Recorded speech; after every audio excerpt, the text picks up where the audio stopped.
This is blood sampling lecture. Blood sampling is one of the pre-analytical measures which are very important in affecting the result. As we say, the sample you send equals the result you get. Okay. These sampling are CLSI guidelines, meaning Clinical and Laboratory Standard Institute. The steps for blood sampling include the following. Test request, then you should identify the patient, prepare supplies, position of the patient, put your PPE, apply tourniquet, select the vein, clean the site, venipuncture, fill the tube in order, remove tourniquet, place gauze, remove the needle, dispose device, apply pressure, bandage, label the tube, handling, then immediate transport to the lab. All these steps should be followed for blood sampling. The first and very important step, you should identify the patient. As we know, we have two accepted unique identifiers in our hospital. The first is full 4 names and the ID number. You should use proper positive identification. You should involve the patient in the identification process. Ask him about his name. Inpatient and infant, you should also check the identification band. If there is outpatient infant, you should ask a family member. Check the patient name and identification with the request form. The request form must be identical to the patient identification you need. Prepare the patient. As a general rule, the best sample is what is known as basal state collection.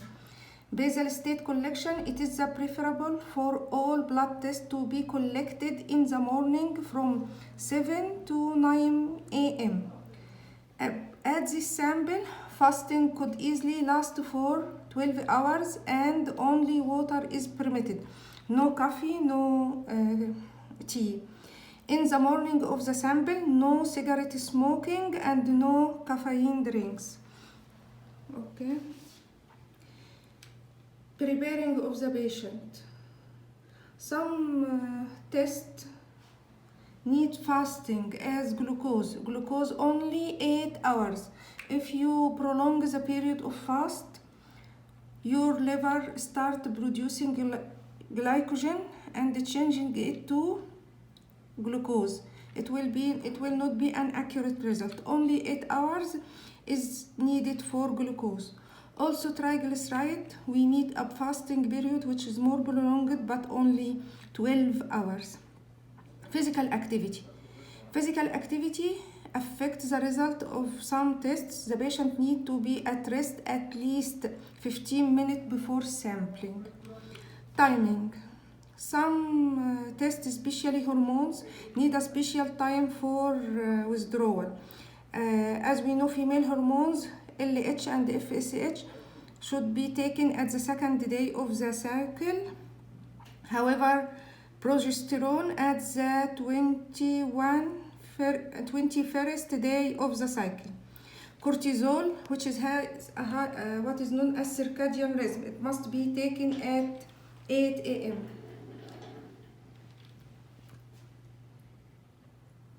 To continue preparation of the patient, we should talk about medication. If we are going to measure postprandial glucose, you should teach your patient that after taking the fasting sample, ask the patient to take a meal and therapy, oral or insulin-like routine. Don't just tell him to fast for 8 hours, then come and take the fasting sample and then take your meal and come for the postprandial sample. No, you should teach him to take his meal and then the therapy before taking the 2-hour postprandial sample. In case of drug monitoring, The patient to reach the steady state concentration should, in case of antibiotic, maybe he needs to take more than 3 samples. For drugs we can measure both what is known as the trough level and the peak level. The trough level is the sample of before the dose. The sample before the dose gives us an idea about the steady state concentration, and if the drug we give reaching the concentration which is effective for the patient. However, peak level is the sample just after the dose. It tells us about toxicity. So if we want to know about toxicity of the drug, we measure the peak level, which is the concentration of the drug in plasma just after the dose.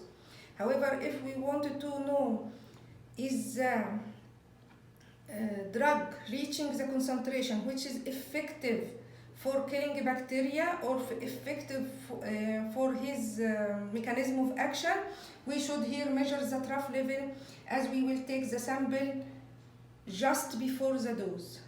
Okay. In measuring hormones as T3 and T4 and TSH, thyroid hormone, don't take the drug the morning of the sample as it affects the result. So if some of your patient is coming to follow the thyroid hormone level, she is taking the drug, okay, ask her to omit the dose of the morning before withdrawal of the sample. This will give you false high result and will not give you an idea about the level during the day. We need to make sure that T3 and T4 are at the appropriate level and they are controlling TSH at the lowest level. Okay. Prepare your equipment. Before withdrawal of the sample, you should prepare your equipment. Everything you need should be beside you, and don't forget to take the request form. Position of the patient. Never take the sample from a standing patient. Some patient will have a vagal reflex and may just drop during withdrawal of the sample.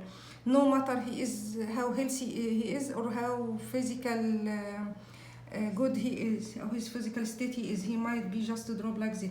So never take the sample from a standing patient. Must sit on armchair and if necessary lie down, because he may faint. Don't change the position from lying down to sitting. This leads what we call as a hemoconcentration process. If the patient is lying down, especially in patient, if the patient is lying down, don't ask her just to sit down. This movement makes hemoconcentration. It moves fluid outside the blood vessel and may increase our test result by 10%.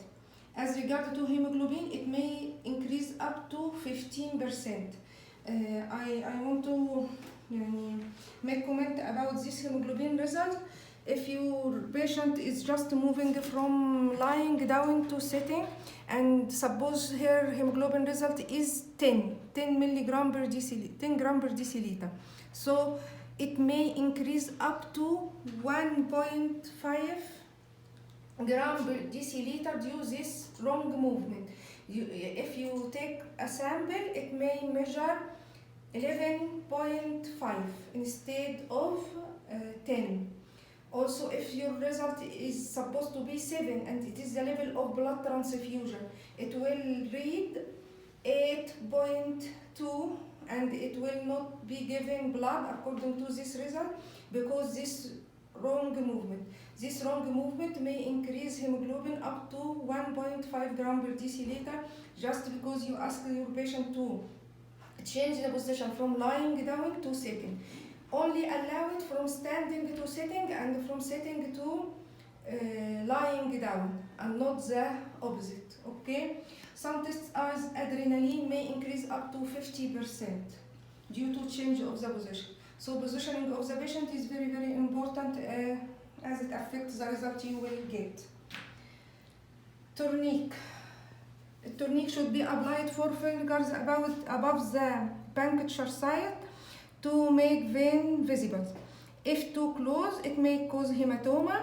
It should not be applied more than 1 minute to avoid hemoconcentration and false increase in proteins and cells. If you apply the tourniquet for more than 1 minute, you will remove it and take rest for 2 minutes, then be apply.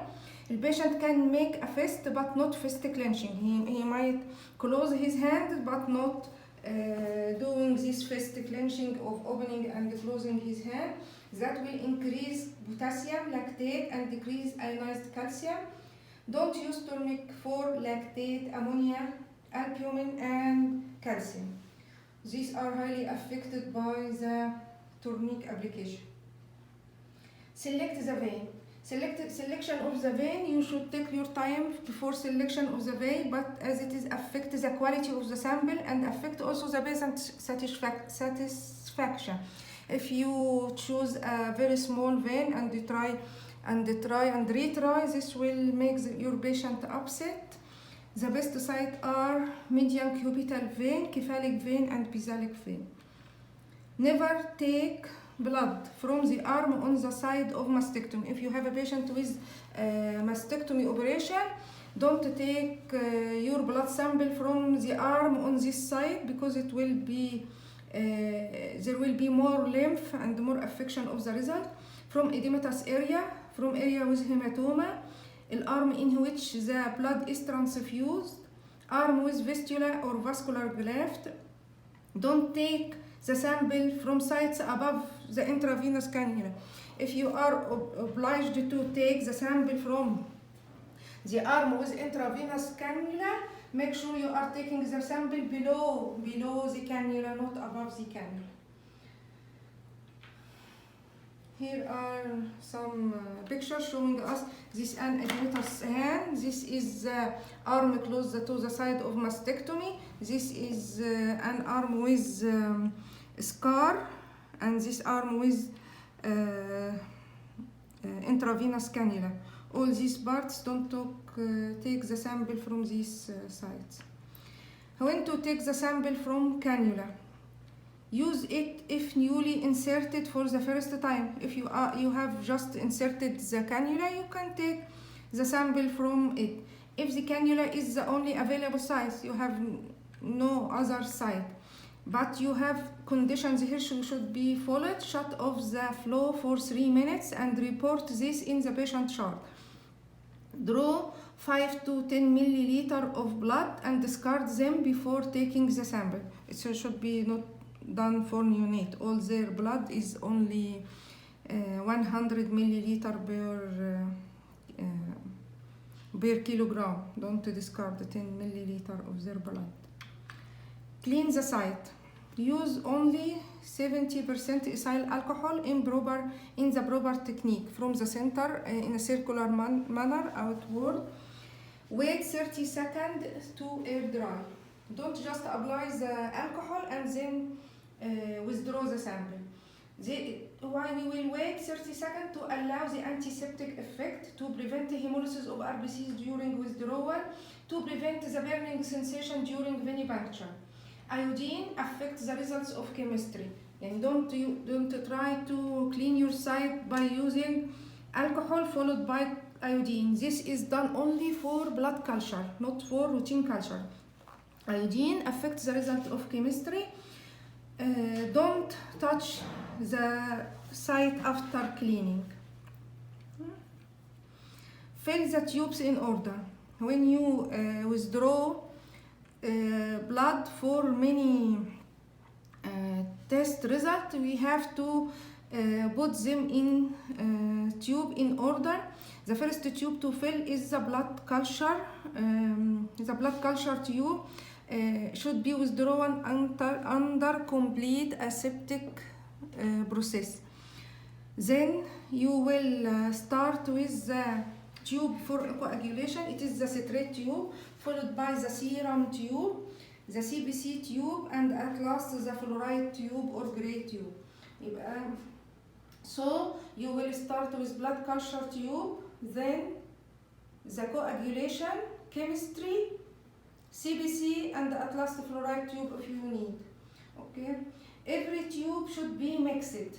As a general rule, mix by inverting the tube and the wrist and the movement from the wrist. You will hold the tube like this and invert it slightly in a smooth movement from the wrist, like this. As a general, all tubes needs mixing from 8 to 10 times, except coagulation tubes, only 4 times. So mixing needed for 8 to 10 times, except for the citrate tube and coagulation tube, only 4 time inversion.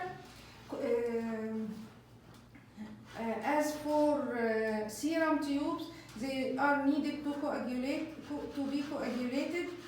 It may take 5 times of inversion. So even blood culture needs to be inverted for 8 to 10 times. Label of the tube. You will label the tube after taking the sample, but at the site of collection. Never take the sample to the counter outside the room and start labeling them. No, you will take the sample and label them at the site of collection. Label contains the full name, ID of the patient, and also the time of drawing and name of phlebotomist. Here we have OSIS system, and which identifies the point to be printed on the label. Handling and transport. Some samples need special handling before transport to the lab. As we know, ABG, ammonia, and lactate need chilling. It must be put in ice. Protect from light as bilirubin. During the transport, you should put it in a leak-proof plastic bag, which is our biohazard bag, in a closed container, and transport to the lab immediately. Thank you. That's all, Dr. Mas. Thank you.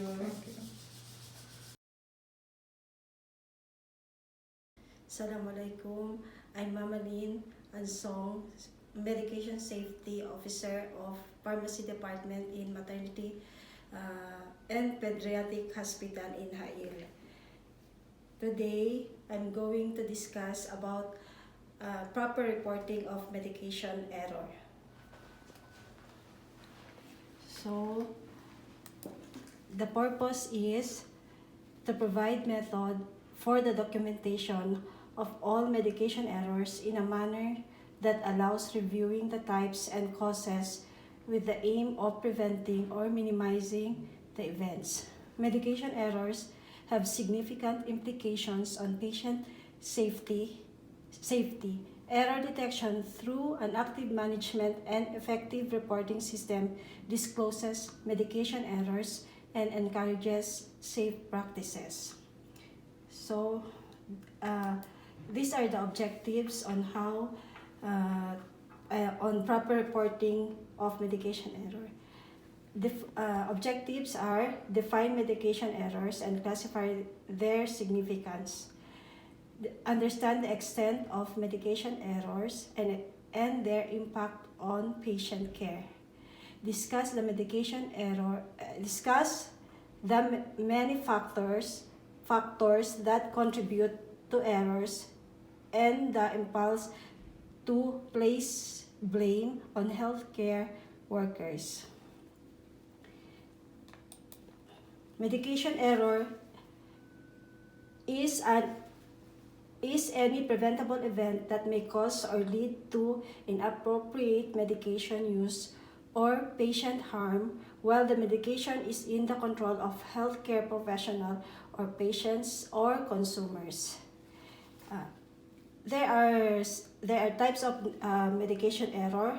These are the near misses, circumstances or events that the capacity to cause medication error and include the process variation that did not affect an outcome but for which an recurrence carries a significant chance of a serious adverse outcome. Hazardous situations, circumstances in which people, property of the environment are exposed to one or more hazards. Causes of medication error. Clinical information missing like laboratory result and vital signs. Drug information missing. Miscommunication of drug order like eligible, ambiguous, or incomplete. Look-alike and sound-alike medication problem. Drug name, label, filling and package problem. Drug storage or delivery problem, drug delivery device problem, environmental staffing and deficiency and workload, patient education problem, and last is independent double-check system. These are the causes of medication error. Sorry. The role of pharmacists in medication safety are: medication safety is the fundamental response of all members of profession of pharmacy. Pharmacists as medication safety leaders should have professional training skills and ability and has knowledge of medication use process.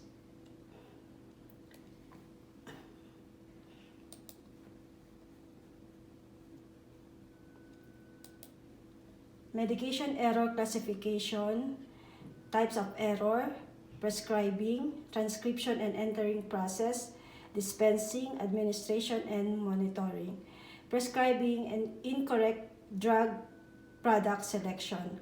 Transcription, any deviation in transcribing medication order from the previous step. Dispensing, any unintended deviation from an interpretable written prescription or medication order, including content and labeling errors.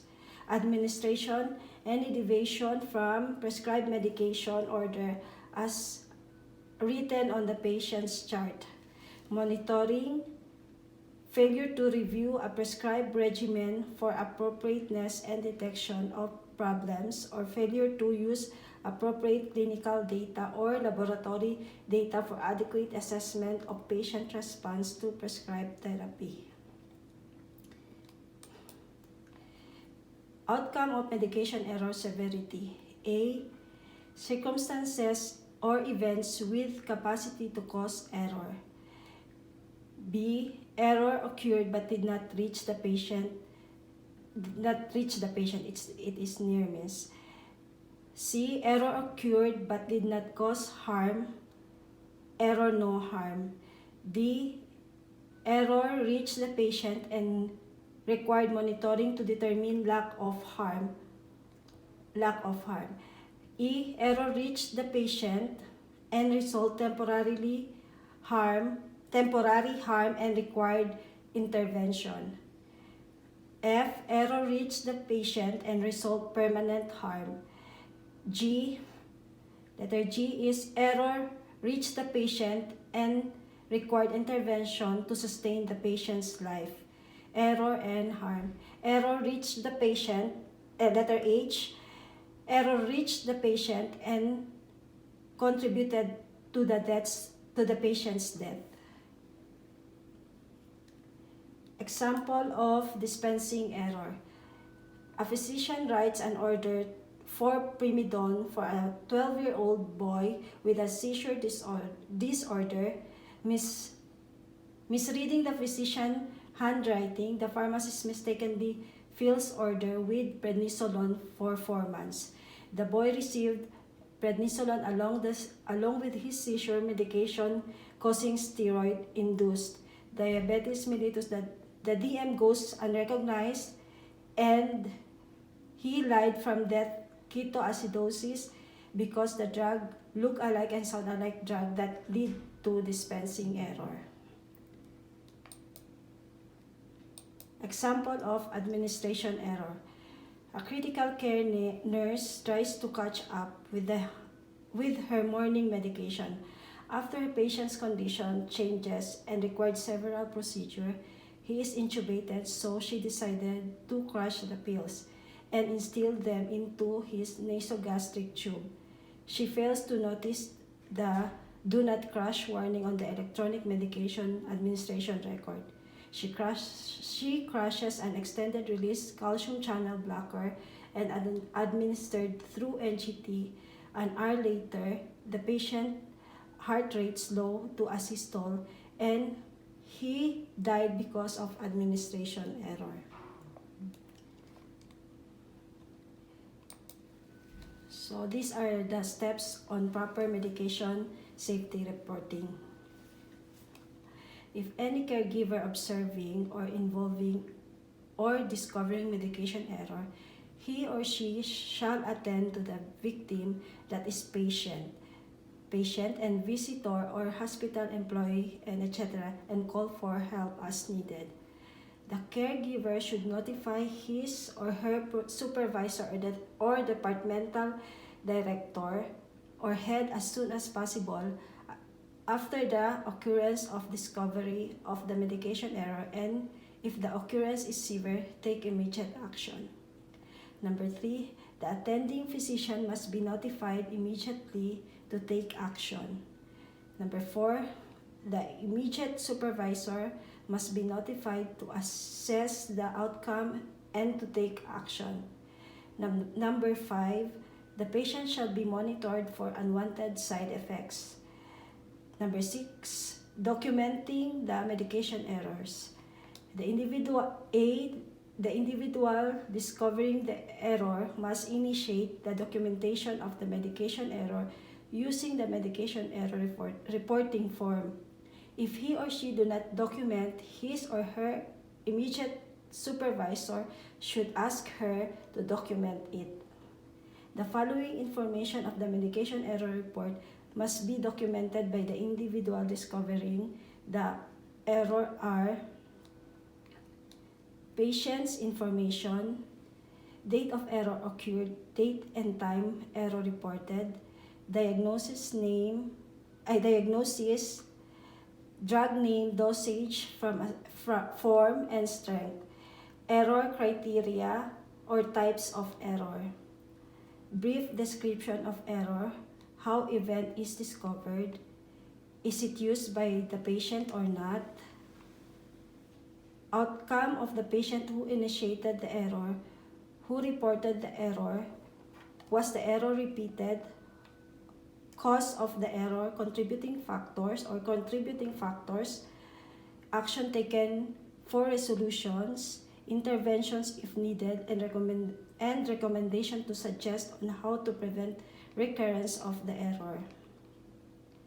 Number 7, the completed medication error report form should be delivered to the medication safety officer in the pharmacy.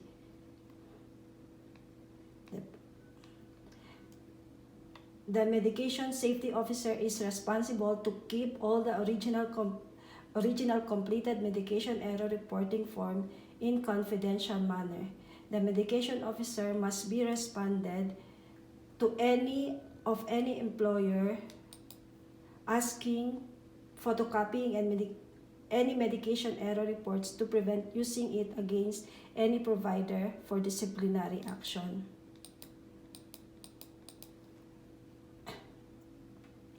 The medication safety officer is responsible to aggregate the data of all medication errors and formulate a monthly medication errors summary report.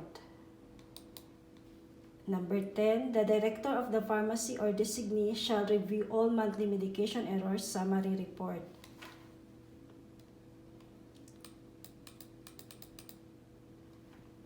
Okay. So that's all. this would end my discussion about the proper medication safety reporting. Thank you. Assalamu alaikum. This is Dr. Yasser Abdulazim, the head of Quality and Patient Safety Department. Today, inshallah, I will give you an idea about the patient safety, science, patient safety culture, patient safety concepts.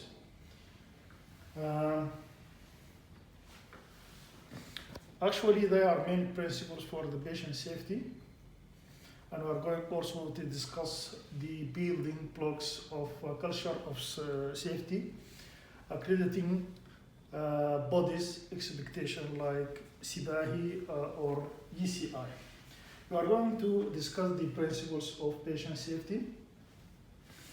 The first principle is errors are difficult to reduce.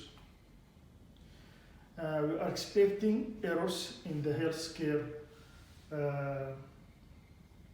facilities, and as a function of flawed systems, and also the complexity of the system itself is considered the one of the challenges in front of the healthcare facilities, because it will increase the rate of the errors. These the principles of the patient safety. There is a famous report, To Err is Human, Building a Safer Health System. This is issued in November 1990 by Institute of Medicine, IOM, and relieved that around 44 to 98,000 deaths annually resulting from the medical error, and this is a big number, and this directs the attention of all the healthcare facilities to look for a safer health system.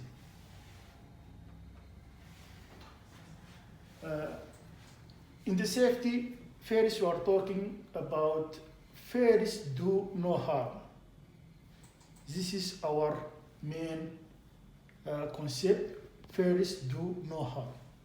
Safety is the most basic function or dimension of performance necessary for improvement of healthcare quality.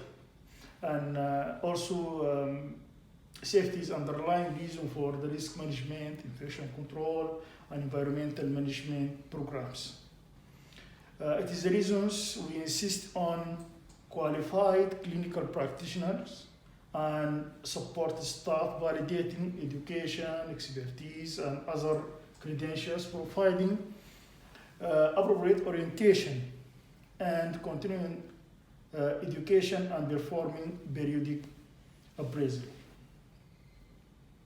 So, first, do no harm. The question now is, what is the culture of safety? To know the culture of safety, we should discuss the components of the culture, which include commitment to safety as a priority in the healthcare facility. We are looking for the commitment and to put the safety as a priority. We are looking this in the strategic planning of the hospital, as we will see later when we are discussing the patient safety concept. Also, one of the component, availability of necessary resources, plus incentive and rewards for safety, incentives and rewards of safety, and transparency, openness about error and problems. There should be transparency and we should not hide our error. We should discuss it openly. And there should be commitment to organizational learning and unity, loyalty, teamwork among staff, and non-punitive environment. This is very important to encourage the others or the employees or the staff to report without any fear. There are many challenges to create a culture of safety. Either it is internal challenge or factors or external factors. The internal ones over self-confidence of health providers, plus lack of resources, lack of information about the magnitude of the problem, lack of commitment from hospital leader, and this is the most important thing. There should be a commitment from the hospital leaders. When we are talking about the hospital leaders, we are talking about the hospital director, his assistants, and his head of departments. Lack of effective supervision, also this is internal factors, and the competency of staff. So what about the external factors? There is an external environment, community awareness, individual behavior, culture of fear, and medical legal practice. This is considered as the challenge of creating a culture of safety. To build blocks of a culture of safety, there should be a just culture, fair and a just culture, by openness to learning and safe staff. Also, to build a culture of safety, there should be leadership involvement by commitment to engage providers, response to frontline providers, and training in teamwork and communication, teamwork, behavior, and patient outcome. Now the question, how to improve safety of the culture? There are many things should be in our mind when we are talking about the improvement of safety culture. The leadership, hospital leaders must establish safety as a priority, and we are seeking this priority when we are discussing our hospital strategic plan. There should be the priority in the strategic plan as a strategic vision. And to improve the safety culture, also there should be a learning and improvement cycle. What do we mean by learning and improvement cycle? Analysis focuses on system rather than the individuals. We are focusing on the system errors. The problems mainly comes from the system, not from the individual. And there should be a non-punitive environment to encourage, again, the reporting of errors without fear.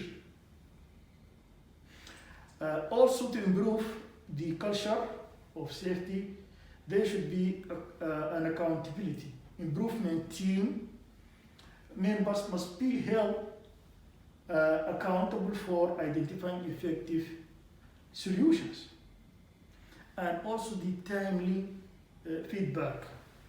The system must feed back useful information to front line workers, especially those who are reporting the problems to the safety and risk management department, must do in a timely manner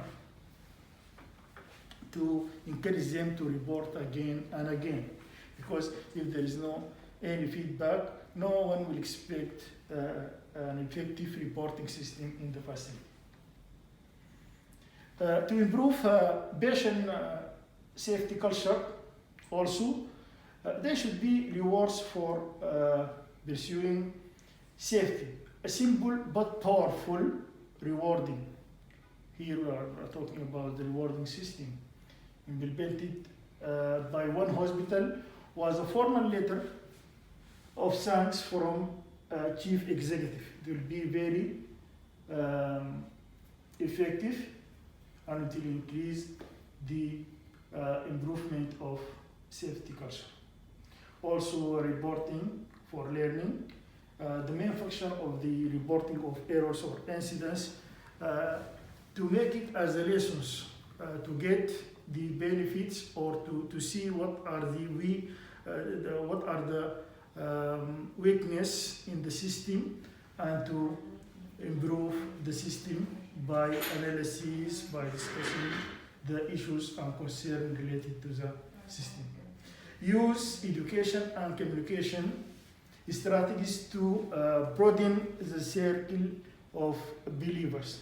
This is by new employee in orientation. There should be orientation, and there is actually policy for orientation in our hospital. One of the human resources policy and procedures, either general orientation and departmental orientation. And also mandatory patient safety training. There should be mandatory patient safety training. Just in time root cause analysis, participant training, as well as informal interactions.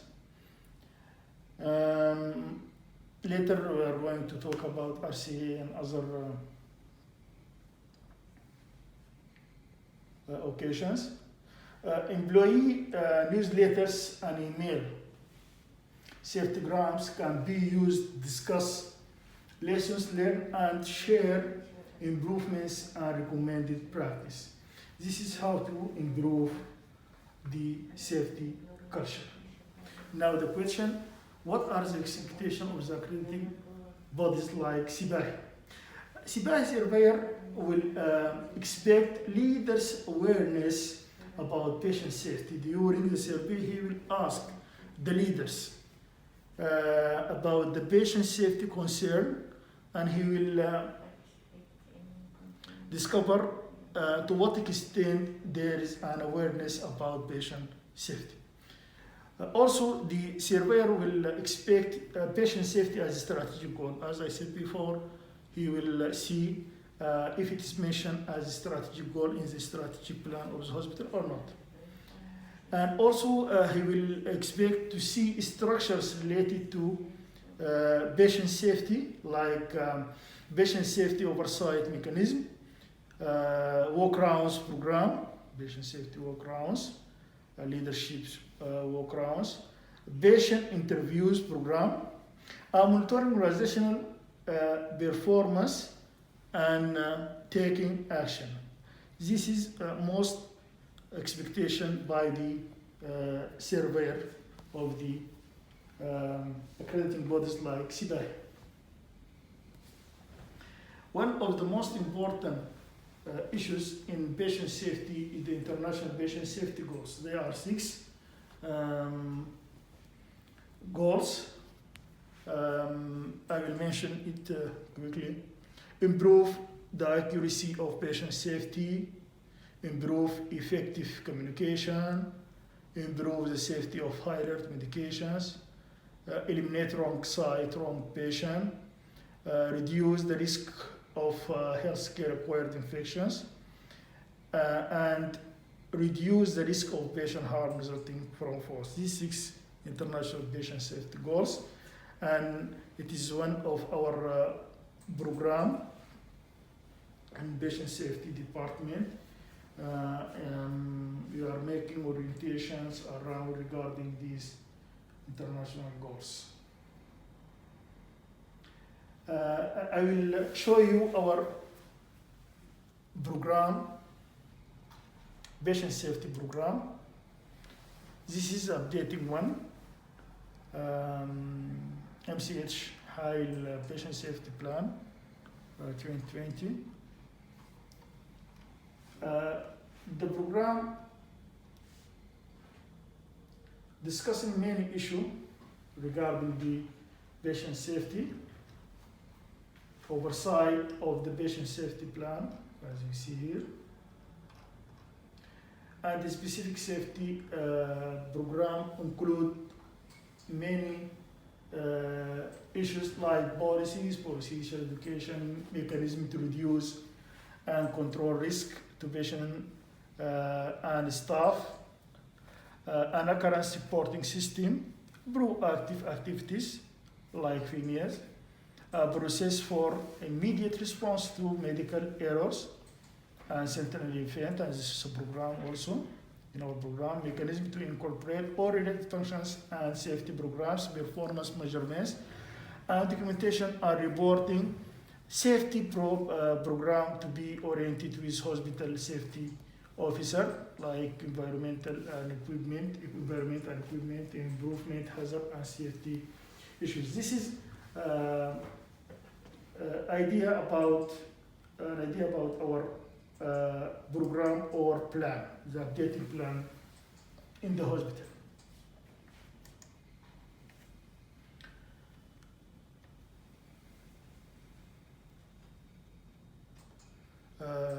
I think I tried to present some information about the very most important issue, the patient safety and patient safety culture. I hope it will be useful, and inshallah we are going to implement our program to improve the patient safety in our facility. Thank you very much.